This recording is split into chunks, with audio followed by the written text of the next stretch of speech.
want you to share with Sister Vestal and everybody else. What was it you said to me while she was singing that? Share that with everybody. What did you say about me?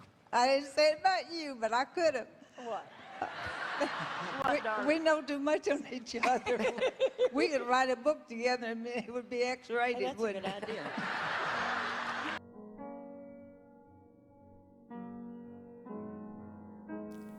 Happy Sunday. Welcome to Southern Gospel Sissy. I'm Justin Ryan. Today's episode features the legendary gospel group, the Singing Rambos. Now, you may not have heard of Dottie Rambo, but you most assuredly have heard her songs. With over 5,000 songs to her credit, she is considered the modern-day Fanny Crosby. Dottie Rambo was born Joyce Reba Luttrell, March 2, 1934, in Madisonville, Kentucky, during the height of the Great Depression. She grew up in poverty and developed an early affinity for country music. Dottie learned to play the guitar while listening at night to the Grand Ole Opry on WSM radio in Nashville. At 8 years of age, she started writing songs while sitting on a creek bank near her Morganfield, Kentucky home. At 12 years old, she became a born-again Christian and made a commitment to write and sing Christian music. That decision turned out to be pivotal in more ways than one. It did not sit well with her father, who gave her an ultimatum: give up Christian music or leave. So she left home and went on the road, with her first engagement being at a church in Indianapolis, Indiana. She traveled by Greyhound bus from one church to another, returning home for Christmas and her birthday. In 1950, at age 16, she met Buck Rambo at a revival meeting. They married shortly thereafter, eventually formed a trio called the Gospel Echoes, and began traveling throughout the Midwestern and Southern United States. In 1951, their daughter Reba was born. She joined the group in 1964, and their name was changed to the Singing Rambos. Another legendary family of gospel music, the Happy Goodman family, had heard Dottie's songs and took her to meet the then governor of Louisiana, Jimmy Davis, and Governor Davis flew her and her family to the governor's mansion so that she could sing her songs for him. Governor Davis paid Dottie around $3,000 to publish her songs. It was more money than she had ever seen. Once Jimmy Davis Music started promoting Dottie Rambo songs in the early 60s, things would never be the same. During this time, Warner Brothers Records signed Dottie and the Gospel Echoes to a 2-record deal. Within the span of a few more years, the Rambos went from $50 offerings for singing in churches to singing at the largest concert dates across the country. They were among the first non-quartet singers to sing at the National Quartet Convention. Dottie's 1968 album, It's the Soul of Me, won the Grammy for Best Gospel Album, beating out the likes of Mavis Staples and James Cleveland. Billboard magazine called her Trendsetter of the Year because she sang with an all-black choir, something that had not been done by a white gospel artist at that time. After writing her heartfelt blockbuster, He Looked Beyond My Fault and Saw My Need, the doors opened for her songs to be recorded by such luminary artists as Elvis Presley, Barbara Mandrell, Bill Monroe, Johnny Cash, Whitney Houston, Pat Boone, Sandy Patty, the Oak Ridge Boys, and countless others. From 1989 to the early 90s, Dottie endured severe back pain from a ruptured disc that caused her vertebrae to calcify to her spinal cord. Sadly, the physical, emotion, and financial strain took its toll, and in 1994, Buck and Dottie divorced.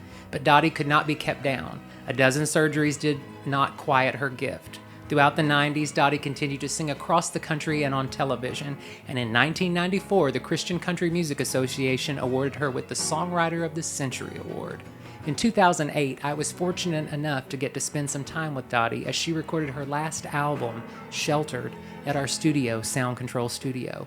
And I got to fulfill a lifetime dream and sing the tenor part with that incredible alto voice on many of her greatest songs. Hey, it's Justin Ryan, and I'm here representing DottieRambo.net, and I'm here with the legendary Dottie Rambo. Oh, don't call me that. You are. No. You're absolutely legendary, and we're here in the studio, Sound Control Studio here in Nashville, working on your new project. Yes. I'm so excited. It was also fun to reconnect her with my adopted Nashville grandfather, Porter Wagner, who would pass away not long after the recording. One of my favorites. I like this, love this guy. Switch cameras. That little camera. This is some great footage right here. Great. Say something good about Porter. Oh, well, I will. I won't tell the bad stuff. And what about her music, Porter? Tell her Oh, something. it's wonderful. I know of no other writer that's been closer to God than she has. And I mean, all of her songs they've been super great. That's sweet. Well, there you go. One of my favorite memories with Dottie was going to see the Del Shores production of Sordid Lives when it came to Nashville. Dottie was in attendance with us. It was a fun experience walking down to our seat, and as we walked, we could hear people whispering, "Is that Dottie Rambo? Is that Dottie Rambo?"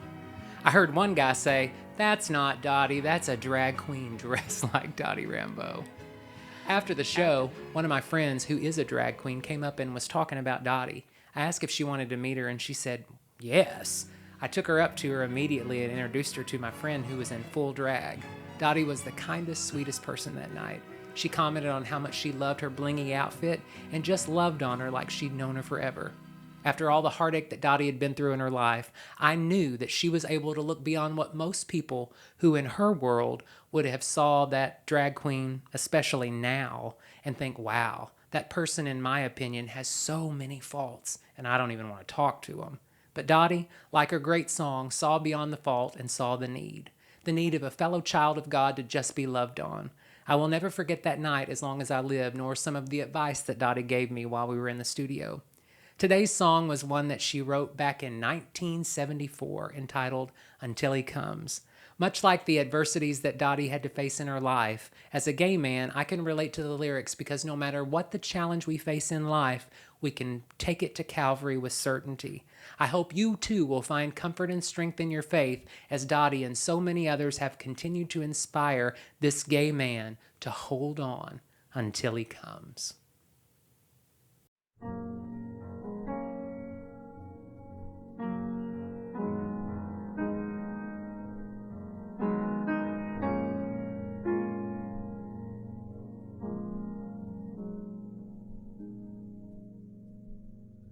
There'll be hilltops I'm gonna have to climb.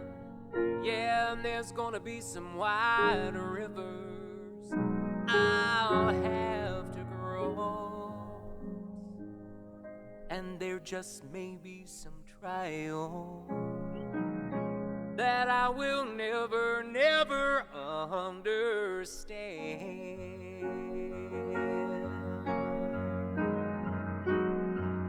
But I am sure there'll always be grace sufficient for even me until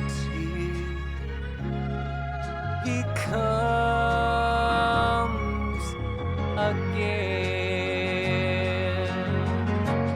Until He comes, I'll love Him, though I may not see.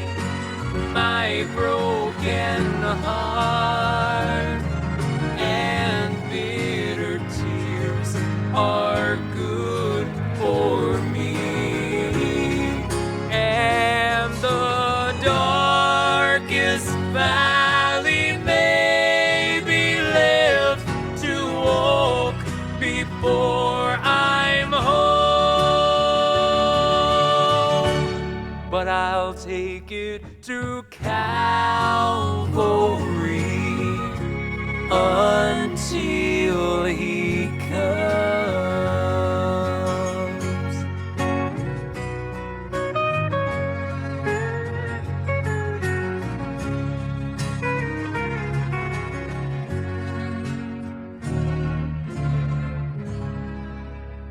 There'll be times I'll walk alone, and dark nights I know I'll cry, and I'm sure I'll wonder if I'll ever smile again.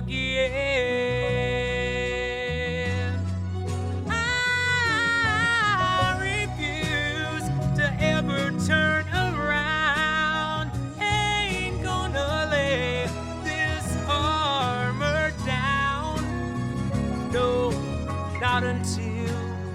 not until he comes again. Until he comes, I'll love him, though I may not see my broken heart and bitter tears are good for me. And the darkest valley may be left to walk before I'm home, but I'll take it to Calvary until he comes. There's a refuge at Calvary until he comes. He's promised to meet me at Calvary until he comes.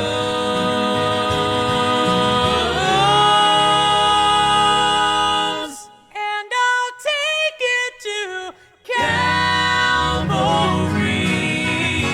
until he comes.